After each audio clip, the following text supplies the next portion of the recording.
meeting held under the auspices of the Ramakrishna Ashrama, Ramakrishna Ashrama Indore. You have been told about the origin of this ashram and the activities that are being carried on. As it is at present, perhaps the work that is conducted with the ashram is not a very imposing thing. Nevertheless, it is just a beginning in the right direction. As days go by, the work will certainly progress, and gradually more and more souls will join in this activity of the ashram, and through the grace of Sri Ramakrishna, with whose name the ashram is associated, through his grace, it will grow into a beautiful center for the service of the people, not only of Indore only, but of places around it.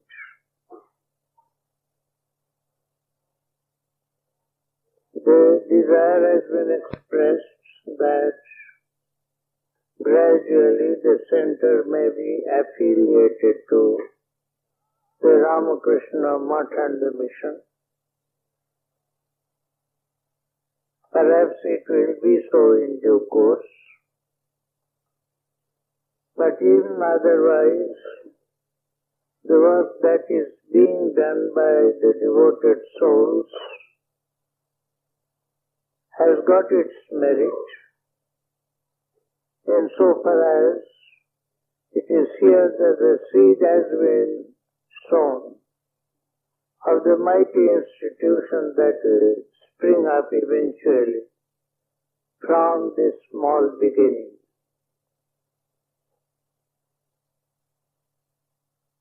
The Ramakrishna Math and Mission, it is an institution which is spread over different parts, not only of India, but of other places as well.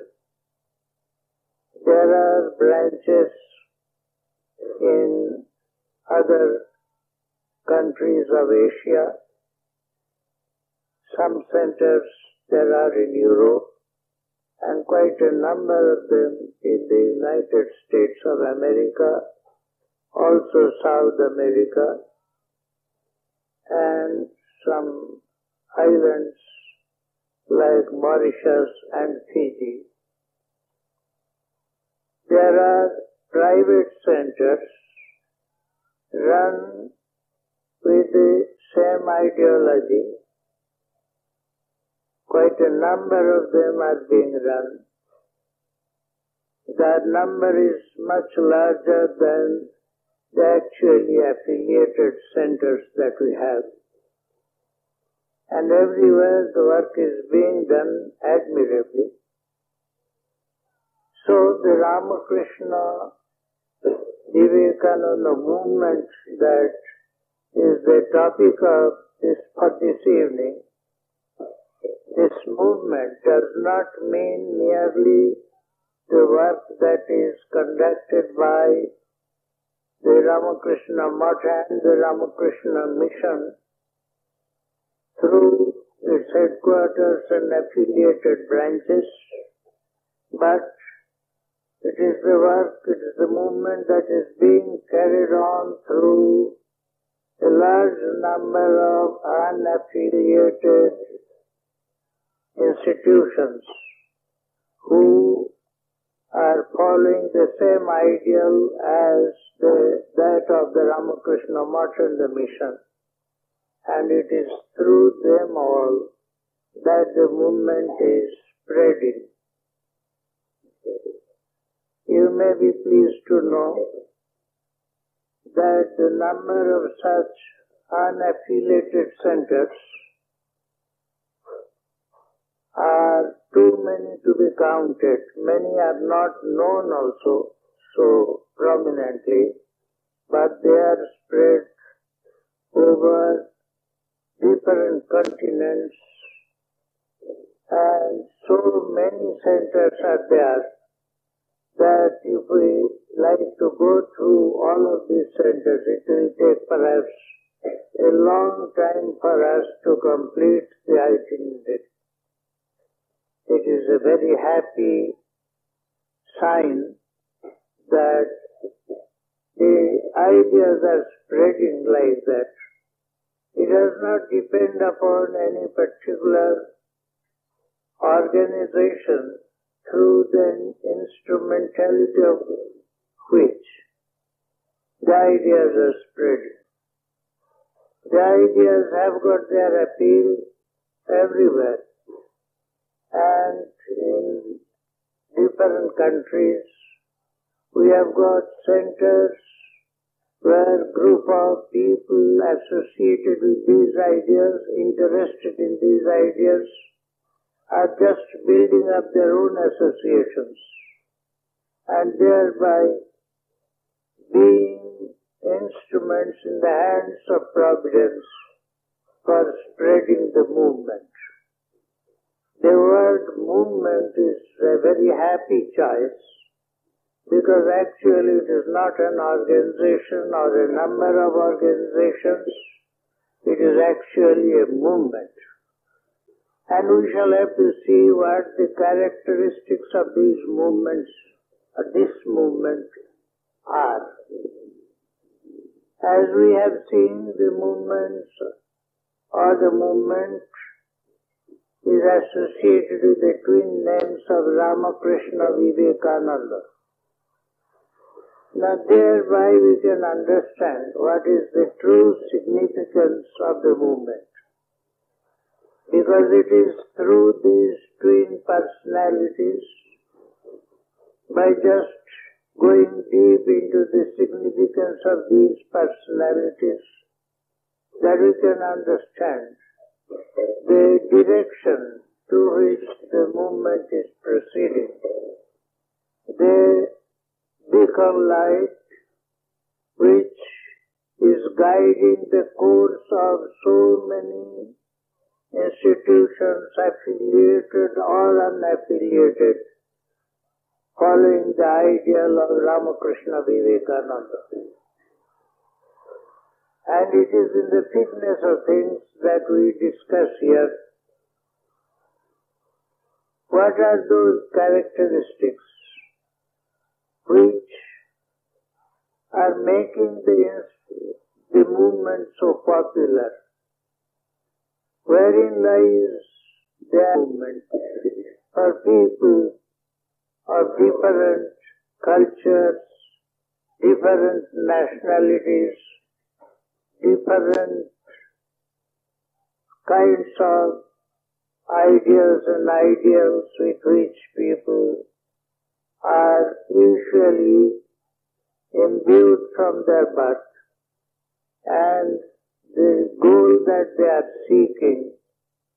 It's a really wonderful thing that people with so much of divergence in their outlook, in their culture, in their nationality, in their tradition, should have so much appeal for the movement. It is worth studying, and you may be pleased to know many great intellectual people of different countries are concentrating their mind on the investigation of the implications of the movement. You know, different universities of this country are carrying on research on this movement. And you may be pleased to know that in other countries also such investigations are going on. people who are intelligent, people who are conversant with how things are moving in this world in different countries, they somehow got great appeal and they want to understand the true spirit behind the movement, which is the source of the inspiration of so many people. As I told you, we are born different. We are born with our different traditions.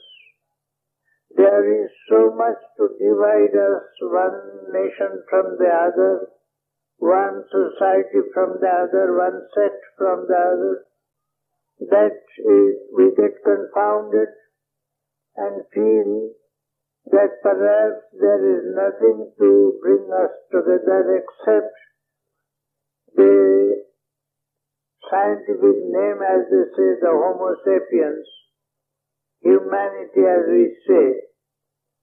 Nothing greater, nothing more binding than this accidental birth in the field of evolution of the human being. What more is there? But in spite of our various differences, there is lying an undercurrent which we are not perhaps aware of, which we do not feel consciously, but which is somehow, without our knowing, goading us from within to go out of our national, parochial limits and find ourselves spread among the different groups, different societies, different countries, and find out where lies the affinity, where lies the unity of the whole humanity. Now that appeal is there, and those who are really very intelligent and sincere seekers of this unity, they find an admirable opportunity to be associated with this movement.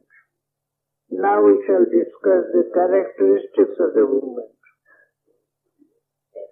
The movement started with the twin personalities, as I told you, of Ramakrishna and Vivekananda. I am not going into details about their life.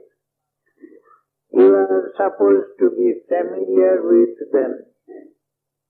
I am just trying to bring out the significance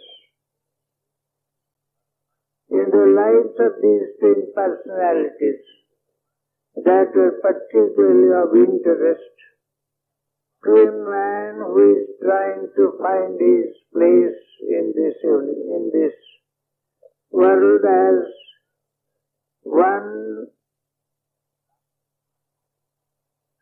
one order, namely humanity. Now there is a trend, there is that sort of seeking. Even in politics we know that Wendelwith is one world. Now that is how we are trying to proceed towards that. And we have tried and we are trying to make experiments in the field of politics, in the field of science, in the field of sociology, making experiments to find out how we can get together, live peacefully, being helpful to one another, and feeling one with everybody, coming closer together. That is an inner urge.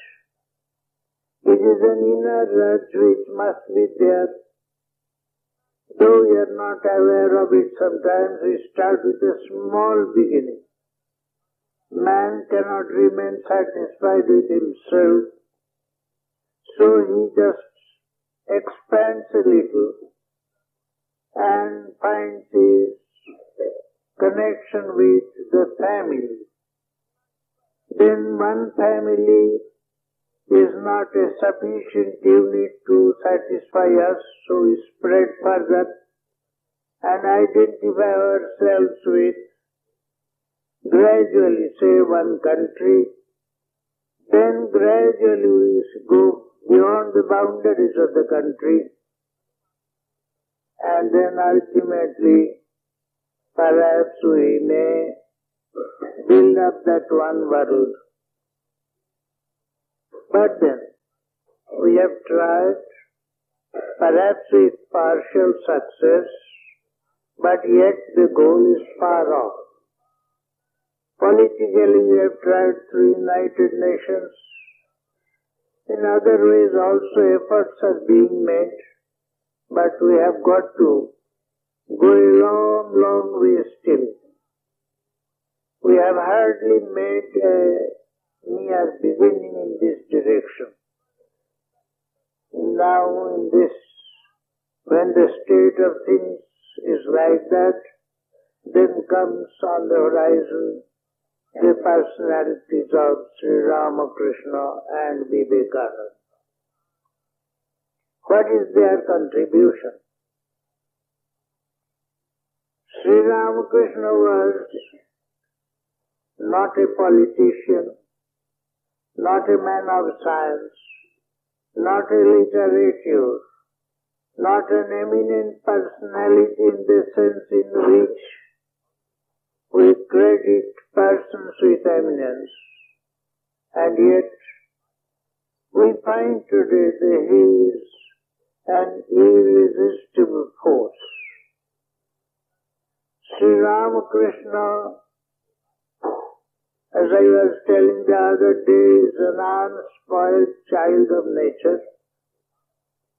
From the very beginning he did not have any kind of sophistication, no education in the modern sense of the term. He did not travel much either. His field of activity was mostly a small temple garden in the vicinity of the city of Calcutta, through which his personality spread its appeal, drawing to him in those days mostly the people of the city of Calcutta. And then it was in that way, with a small narrow circle, Sri Ramakrishna went on giving his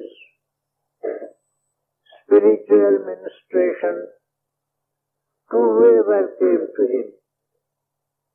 Mostly it was the pilgrims who went to him that got what they needed, namely a sort of spiritual birth. Sri Ramakrishna himself was through and through a spiritual man. His whole being was imbued with the idea of spirituality. As he used to put it, I do not know anything except God. He was concerned with that God realization only, but then his God or his realization of God did not have any narrow meaning that we usually associate to these words. His God was the God, the Spirit, the presence that pervades everything. And realization of that living presence of God everywhere, that was his ideal, that was his goal. But he did not remain contented with merely that sort of realization for himself. He wanted to impart that realization to others.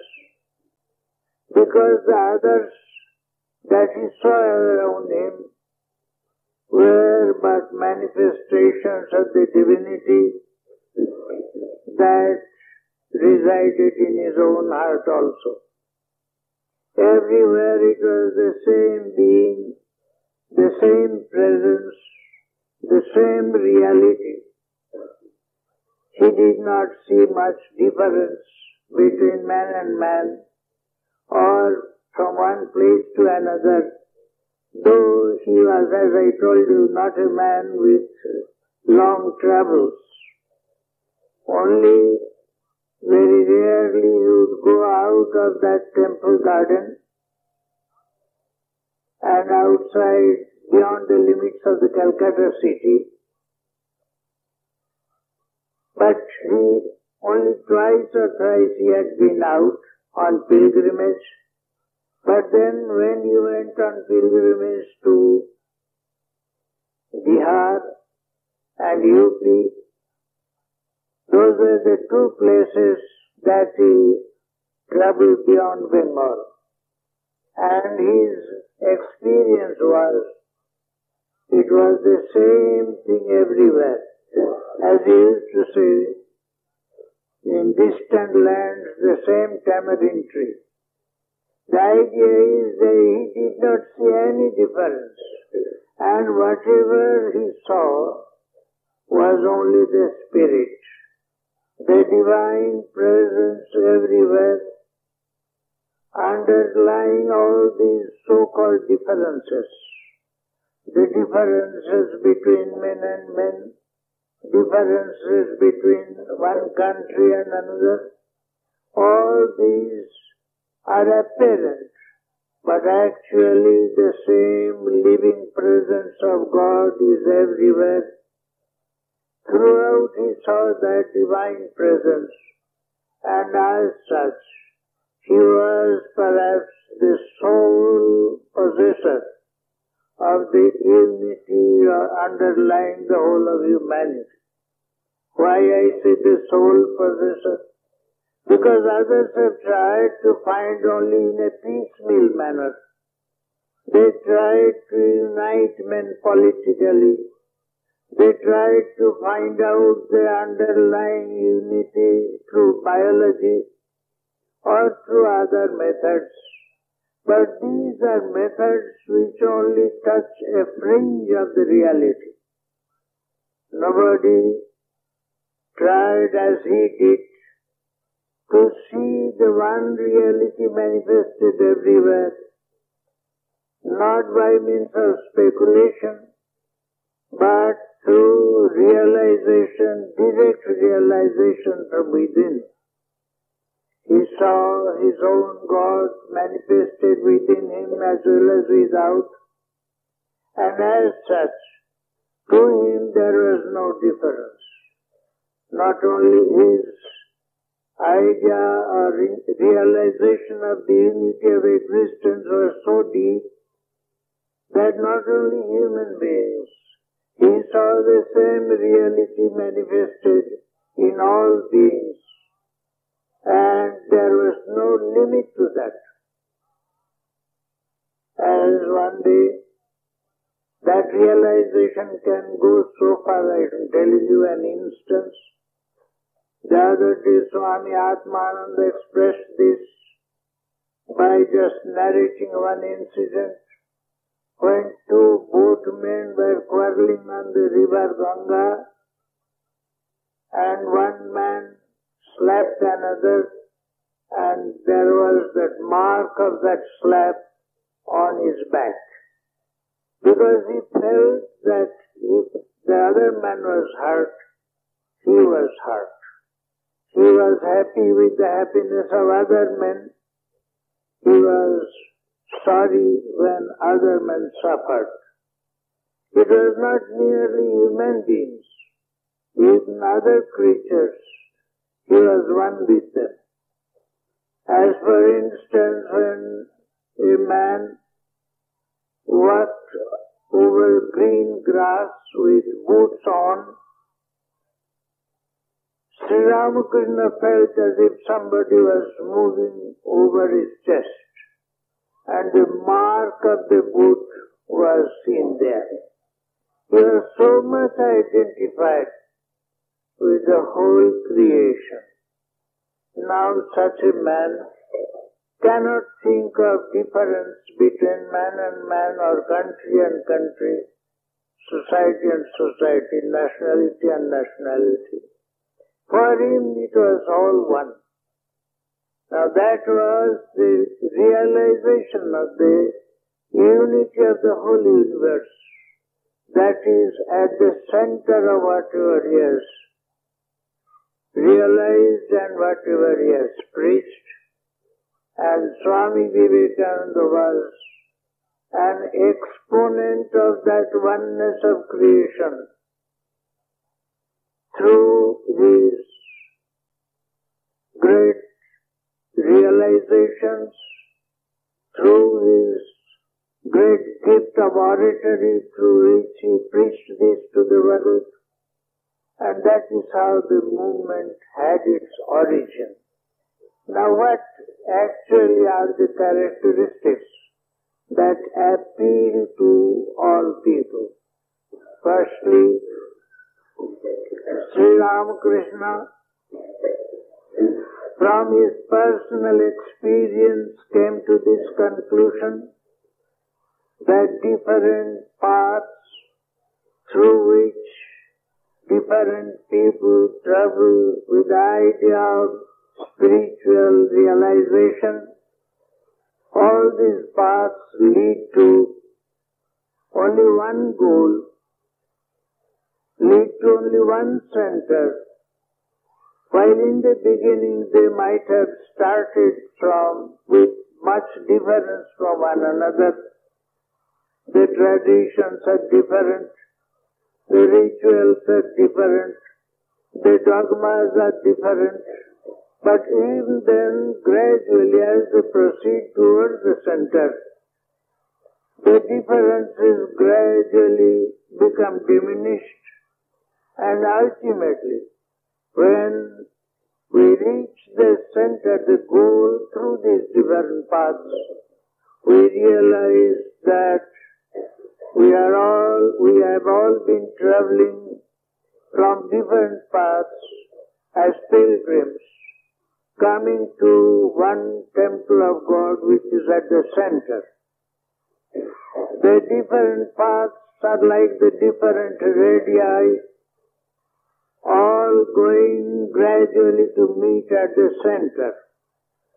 That was the experience of Sri Ramakrishna, and not merely an intellectual speculation. He realized by following these different paths, just as the other followers of those particular paths went through the details of even the rituals, and ultimately Sri Ramakrishna had this on his personal experience, that we reach the same goal. The same goal, mind you, not that the Hindus reach one goal, the Muslims another, the Christians third, and so forth. Not that. He realized this, that because he followed these different paths literally, and came to this conclusion that all these paths lead to the same goal. And that is now the popular utterance that he made, and which is catching nowadays, is as many faiths, so many paths. But that does not mean it is true only in the spiritual sense. In other respects also, man's striving is for his spiritual goal. But that is not the only quest. We have to satisfy our physical requirements. We have to just improve our intellectual level. And ultimately and above all, we have to rise in our spiritual eminence also. Sri Ramakrishna knew one thing, God realization as the goal. But at the same time, he was not indifferent towards other things. He was not satisfied with a religion that did not care for the suffering humanity. He was very particular in this respect. He used to say that no religion is possible for a hungry soul. So those who are hungry have got to be given food. Their hunger must be appeased. Then their other needs, physical needs, will have to be met. Their level of understanding has got to be increased. And lastly, and the most important is, they must rise spiritually. Ultimately, the spirituality is the spiritual realization of the highest, is the ultimate goal. But this goal we cannot have immediately. So as stepping stones, we have to just satisfy our physical requirements, satisfy our intellectual cravings, and then purify ourselves, our emotions, our intelligence, everything, to enable us to reach the highest, spiritual. Sri Ramakrishna therefore did not remain indifferent to the other needs of human beings.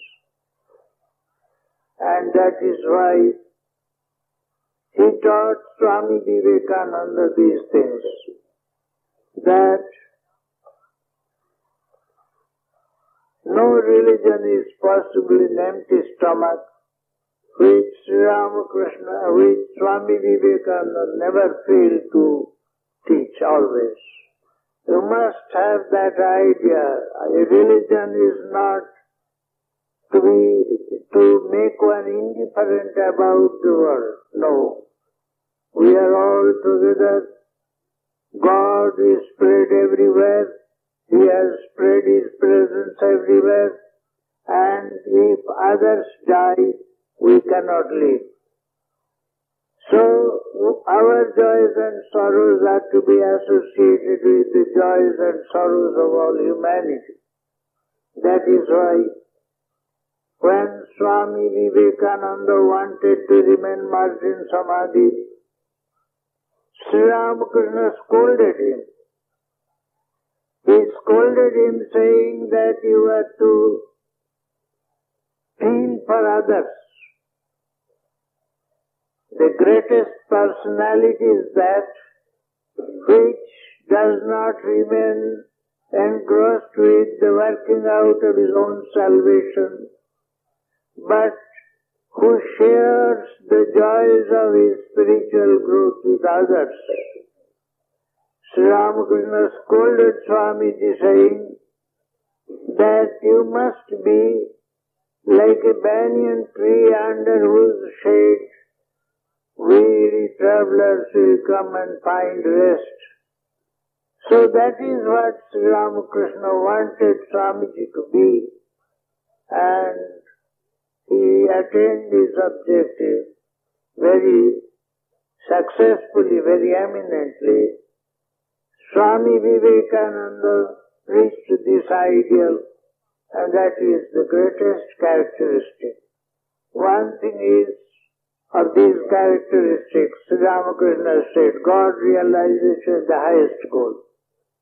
Second thing, that simply because it is the highest goal, that does not mean we have to remain always indifferent towards others. Or the stigma that we have, that we are too much otherworldly and therefore neglectful about the progress in other fields. Now, Sri Ramakrishna never thought of that.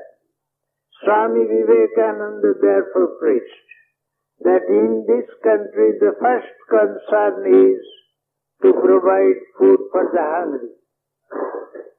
Then he said, give education to those who need education.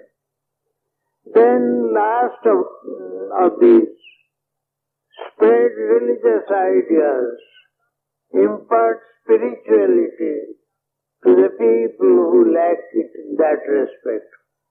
He traveled, Swami Vivekananda traveled not only throughout the length and breadth of India, but he traveled outside also almost the whole of the civilized world.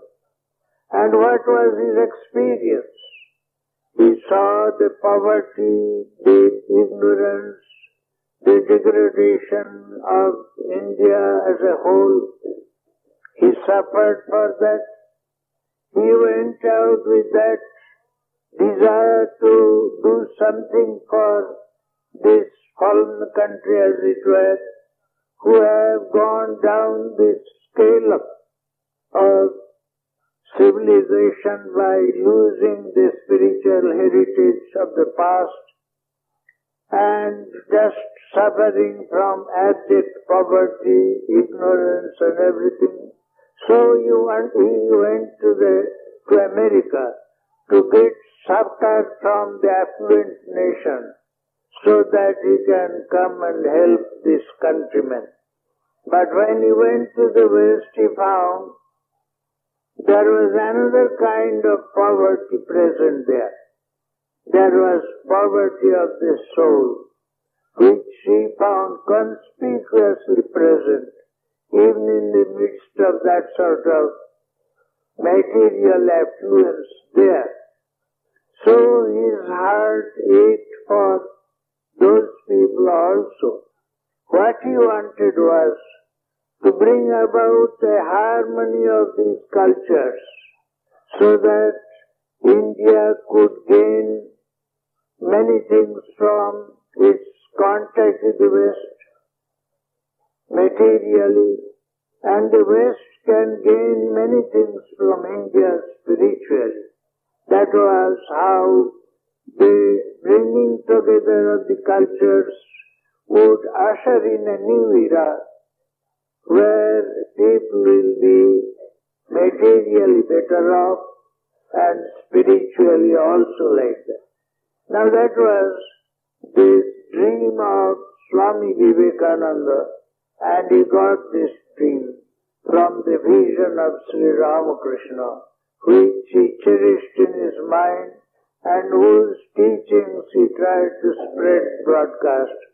Sri Ramakrishna was not a preacher, he was not an orator, he was not a public man. He lived his life never coming into limelight anywhere. But yet, it was he who quietly built up that great personality of Swami Vivekananda, through whom he ushered in a new era which is now spread everywhere and yet going deeper and deeper, striking roots in all countries, not with any kind of particular stamp, but just finding expression in the new urge for humanity to develop itself in a new manner, where spiritual and material will combine and make a whole man develop himself perfectly after the image of God, who is just the epitome, the culmination of perfection. That was the dream of Swami Vivekananda, which he received, for which he received inspiration from Sri Ramakrishna. That is why in the Ramakrishna movement, two things are there. We have been taught by Swamiji, Swami Vivekananda, to not only work out our salvation, but help others, be of service, not only in the spiritual field, but in every field, wherever there is need, there should be the service. Now that is the ideal that Swamiji said. This is Atmano Mokshartham Jagadhitaya, that has been stated already, for the liberation of the self, for realization of the self, and for the good of the world. And that good of the world in an all-inclusive manner, in all-inclusive sense, good in every respect. Make a man better man, physically, mentally, spiritually. And do that with the idea of service. Without that idea of service, it has no worth at all from the spiritual point of view. If we do not go to help others with the spirit of service, we shall be only increasing our ego and becoming a misfit in this world, only thinking too much of ourselves and too little of others. That will only create eventually discord and dissension, but never that peace which we are seeking. Never that unity that is the goal of our life. Now that is what is at the bottom of the Ramakrishna Vivekananda movement. The movement has at the bottom one thing is, say, realization of the self or realization of the spiritual goal, the highest reality that we have in us, and then helping others to have the same. Same through different kinds of service. That is what has been taught in our scriptures also. Sri Ramakrishna never took upon himself the pride of bringing in some new truths. According to him, Dharma is Sanatana, the eternal one. Truth is eternal. So that eternal truth has found expression in different forms, in different times, and at present what is necessary is that the truth has to be seen in an all-inclusive manner, that it should transcend all limits, all limitations, and prove to us and to humanity that God is everywhere. Whoever sees everywhere God, and God in everything, he sees God, he sees the reality. That is the truth. Yumam pashyati sarvatra, and sarvam chamai pashyati, who sees me everywhere, and everything in me. That is the teaching of the Gita, and that is at the core of the message of Ramakrishna Vivekananda. It is not a religion that estranges one and makes one shut up into a small shell. Never that. It is expansion, it is liberation from all kinds of limitations. So behave like a frog in the well, thinking that I am superior to another, thinking that my religion is superior to that of others, thinking that I have got special privilege and I am the privileged nation. Never like that. For God, everything is the same. In God's eye, there is no difference. And when we try to just be a votary of God, a devotee of God, when we try to just imbibe that spirit of divinity, we become transformed into the same vision that God has got, namely all-comprehensive, never knowing limitation. That was the spirit behind the movement. That is why it is spreading everywhere. And though it is spreading everywhere, it is not merely as a school of thought, not merely as a society with certain regimentation, certain fixed dogmas to be believed in. Sri Ramakrishna never believed in that sort of parochial sort of religion or theory. According to him, as I told you, everyone has got God within. And if he limits God within himself, then he is only denying his presence everywhere. That sort of denial is irreligion and can never be consistent with religious idea, religious feeling. Now that is the spirit that has to be remembered, which activates the Ramakrishna Vivekananda movement. Service of God in the humanity, suffering humanity are there, but we do not be kind to them. We do not make charity to them. We simply serve them because God is waiting there to receive our service in the form in which He seeks our service. When we just feed the hungry, we are suffering the God in the hungry. When we are just ministering to the sick, there God is waiting as the sick person to be served. When we are imparting education to the ignorant, God is waiting to be served as such. So everywhere His service can take any form, and in every way we should remember that we are serving God by serving humanity. Sri Ramakrishna got excited when somebody said that kindness to others. The very word did not just annoyed him. He said, "Who are you to show kindness? You are simply a devotee of God. Serve God by serving the suffering humanity. Never take the pride of place.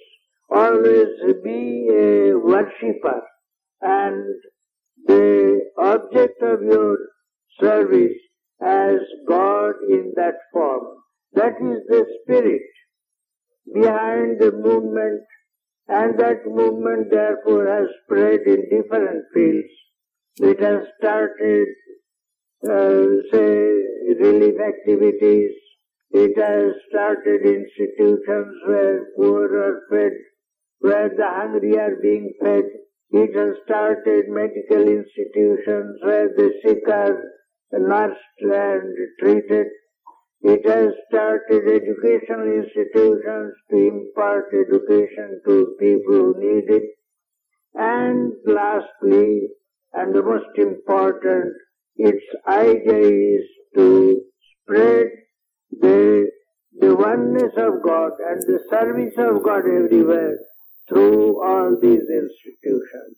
So that is ultimately the service of God is, the service of man is service of God.